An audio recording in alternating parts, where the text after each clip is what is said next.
Okay, now I think if we do a hard bank left.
Oh, okay.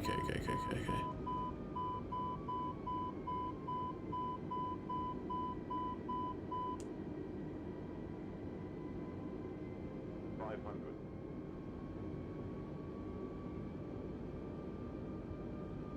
400.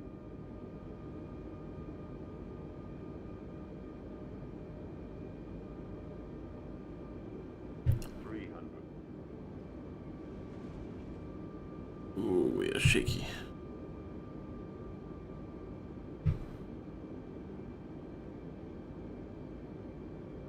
200.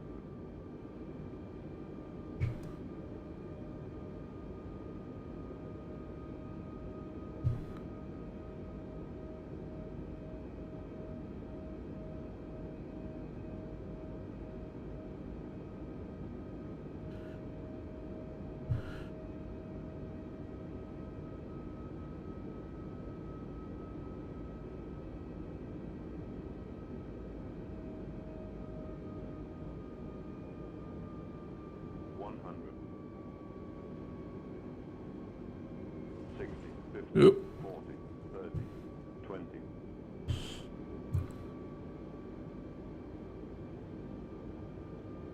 Oh, there's not enough fucking runway. 5. Ah. Whoops. It's fine because no one saw that. We will give that a hard miss. Man, I thought I had a lot more runway left.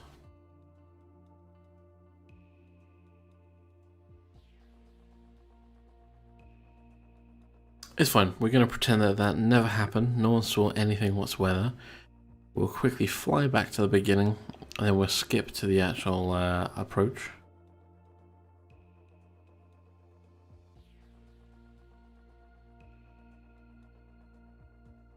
Once this loads.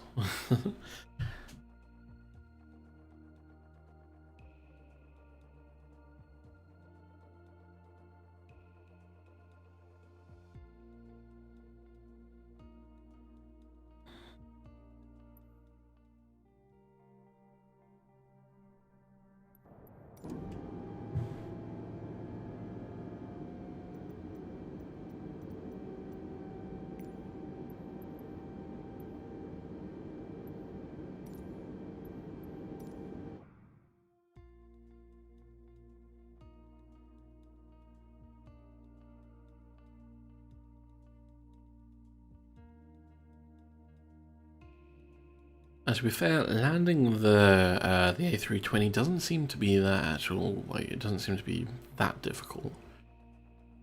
You just need to get your approach correct and coming out the correct vector. Otherwise you'll end up doing what I did, where if you're going too slow, you're not going to have enough like speed to carry you through.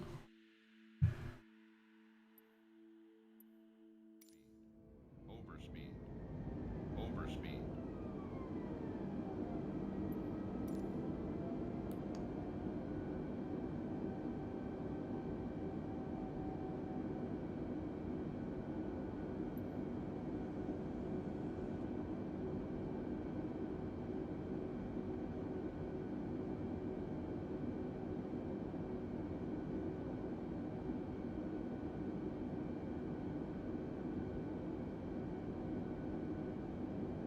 Okay, so we're sitting at 6,000.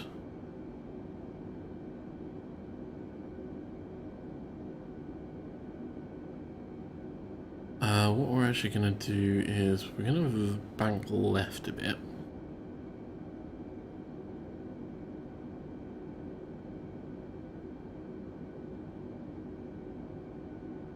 And we're going to go past this little vector line that we've got.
Oops, did not mean to do that. Oh, is that what I did last time? I'm pretty sure I may have forgotten to put the landing gear down.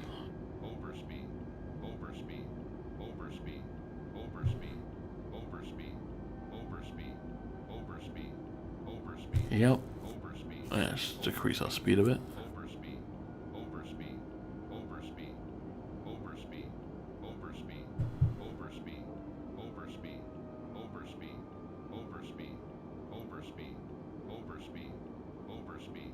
Do we want to come out?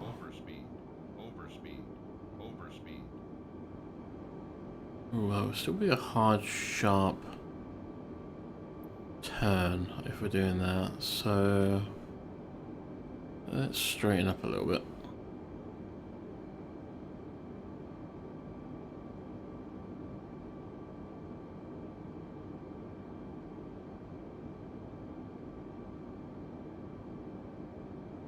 We've got 6,500 feet.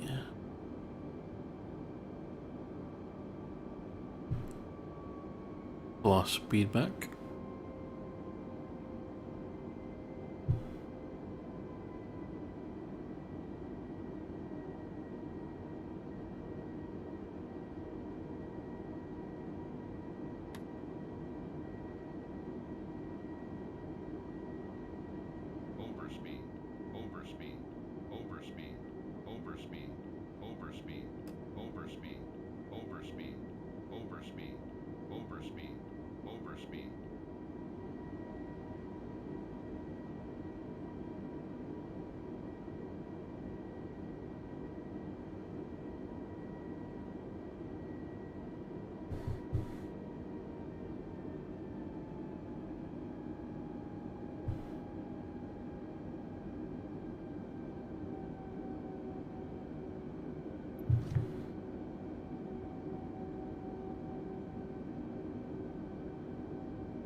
Oh, we have come way too...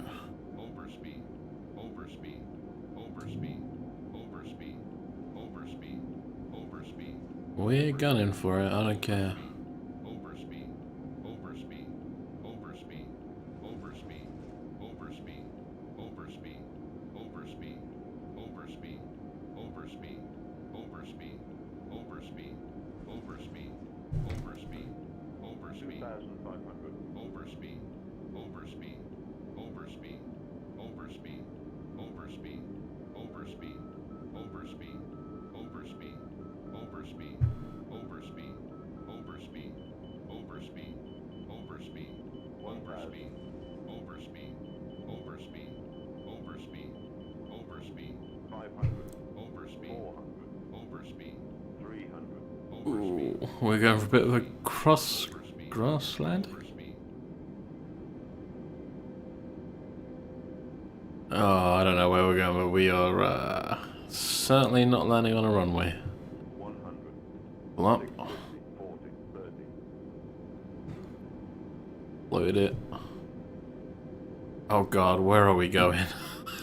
20. Retard. Oh god. This is probably the worst landing I've ever done. Shh.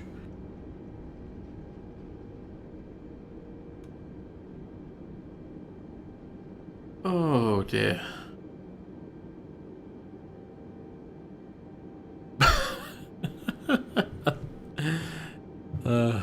Jesus.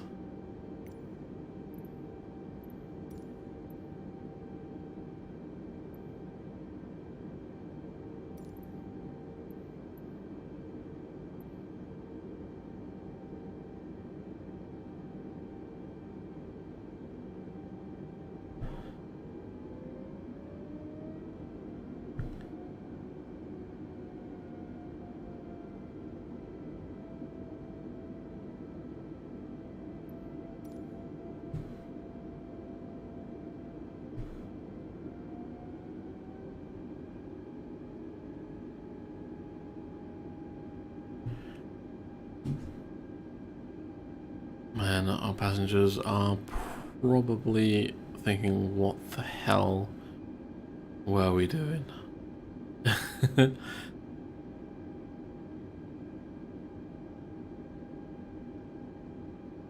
It's fine, we knew exactly what we were doing. We didn't need a runway, we just wanted to park somewhere.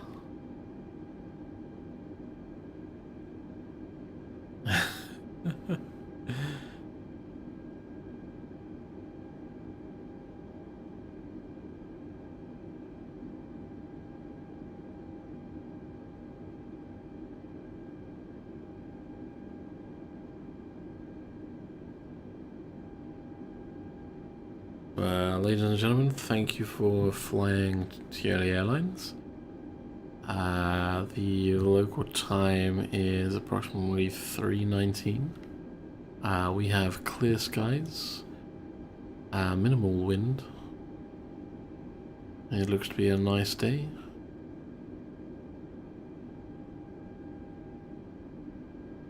So I hope you all enjoyed your flight. We're now just going to taxi you to gate 38. There will most likely be grief counsellors provided in the terminal, as I'm sure some of you saw your life flash before your eyes as we entered on that approach.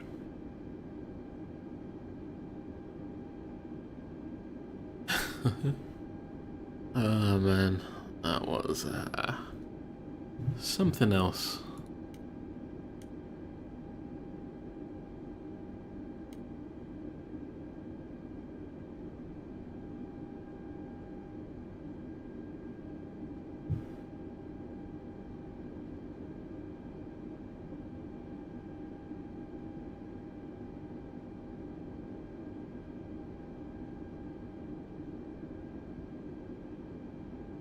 Ooh dear, that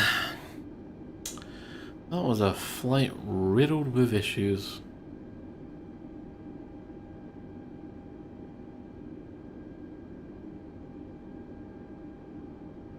Oh, there goes another little flight over there.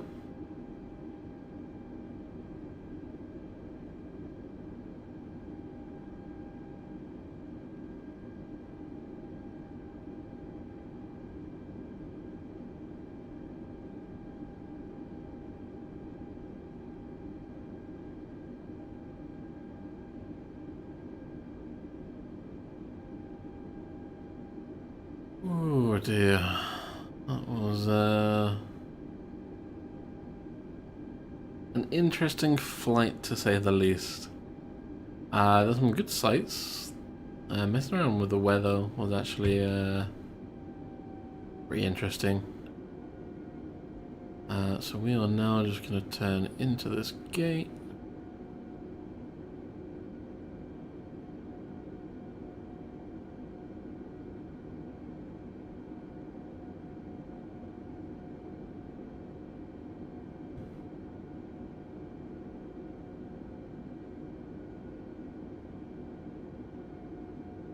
Right, you still want us to go forward? Okay.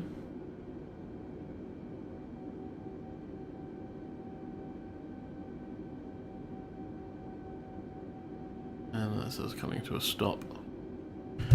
Okay, so we'll put thrust down. Oh dear, that was a flight and a half. So where is our APU in this one? We're gonna have that somewhere around here.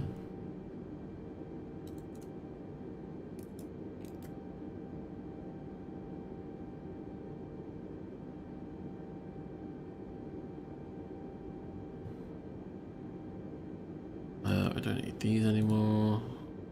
Oh, is that actually inoperable? Beacon off, wing off, that off. We can set this to off.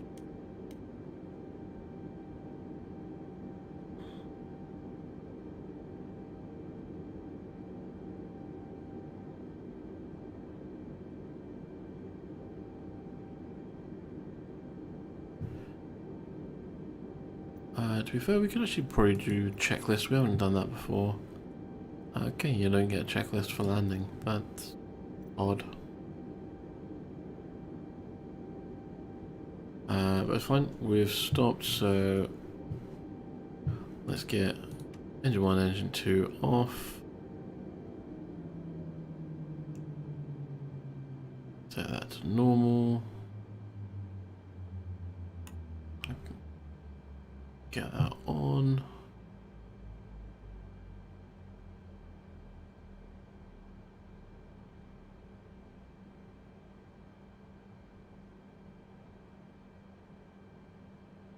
I think we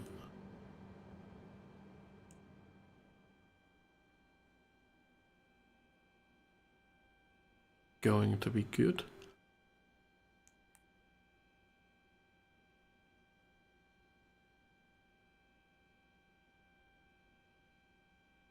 And the final question is, how do I turn off the last bit? Because that sound is annoying. That's radio's off. Don't need that.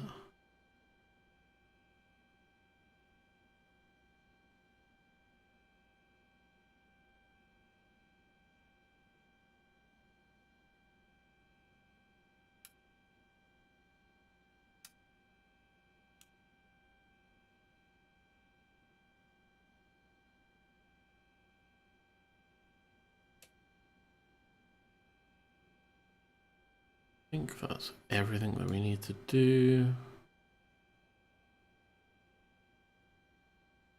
That's all radio stuff. That's all inoperable. We don't need the speed brake. That's done.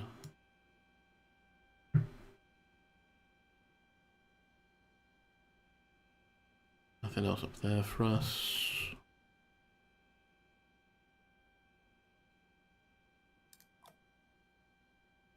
Engines are off. They're all off. Do we want external power? No, we don't. We don't need the engines.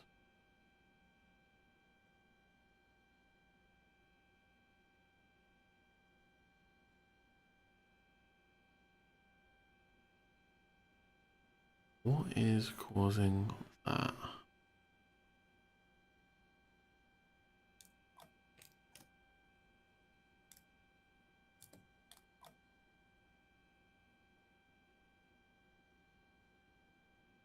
That's really annoying. Weather is causing that little like beep sound. Is that because we're on the batteries? No, it's not. No. Let's turn that off. There we go.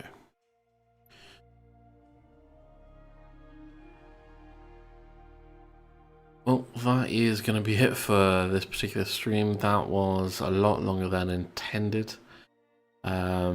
That arrival and departure time is a complete lie. But our total was a lot longer than it should have been. Overall, that probably took us about 2 hours and 45 minutes when it should have been an hour and 45 minutes. But yeah, anyone that's still watching, tomorrow we'll probably do New York to Chicago. We'll probably do that in a smaller airplane like a Learjet, or maybe something a little bit smaller like the A5 or something like that. But for now, that's it from me now, guys. So of course, if you've watched any of the stream, don't forget to subscribe. Obviously give a like on this video if you like it. Let me know if you want to see any particular routes or flights as well. If there's anything of the game that you want to learn or know about, then of course let me know. But yeah, that's it for this stream. So guys, thank you so much for taking part. Big shout out for Crank as well, as he was here for a lot of it.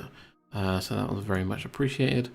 But for now, that's it, and I'll catch you all tomorrow in the next one. Take care, guys.